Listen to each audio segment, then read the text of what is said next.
It started out of horror, like in Mimic, and on Kronos I did some moves, but mostly the camera was on a tripod, you know, or on a dolly, very discreet.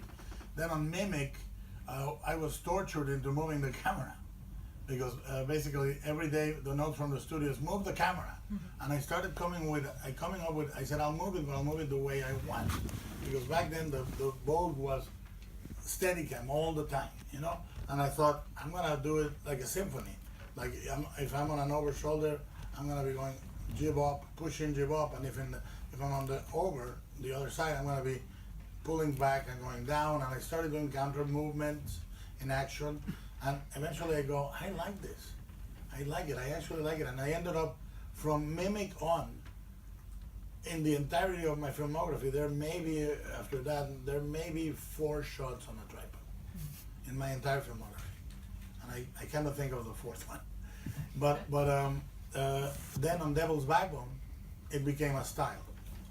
I wanted the camera to be like a child, looking always at low height, looking over the shoulder of the characters, like a kid trying to listen to a conversation between adults. And then on this one, I tried to shoot it like a musical.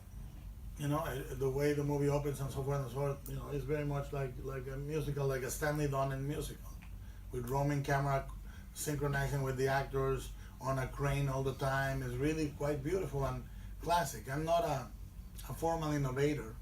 You know, I marvel at Alfonso and Alejandro when they do single shots that last 10, 15 minutes, or a whole movie. It's amazing to me.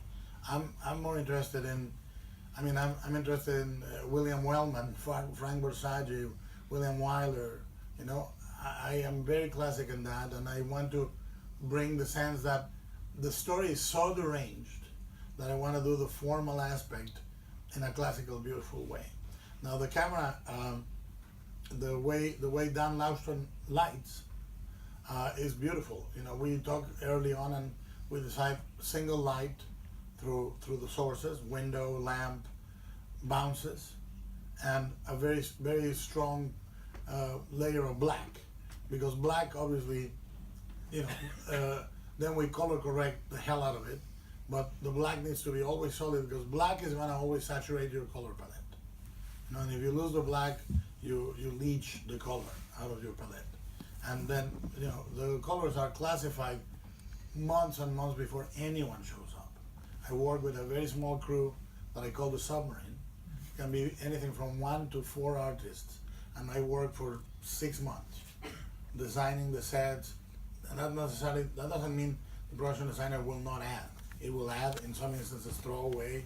But when the cinematographer and the production designer show up, I have an album of 40, 60 images already with the sets the way I see them, the color palette, and so forth, and then we start working.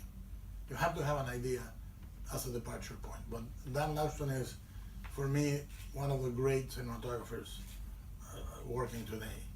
And the way he knows exactly what filter what gel we're gonna use in the camera. I discovered with him and Mimic, when we were designing the color palette, we discovered a beautiful gel called Steel Blue, and that is what we use at night. It's not blue; it's like a green, and we started using variations of green gels here and there, or change the color temperature in color correction, so the movie has a uniformity and a balance and a flow. Je dois dire quand même que la fluidité des mouvements de caméra, c'était pour moi aussi un élément majeur de la composition, quoi.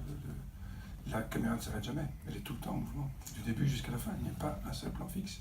Et donc la musique surfe là-dessus avec facilité, tout est facile, aucun enchaînement n'est douloureux.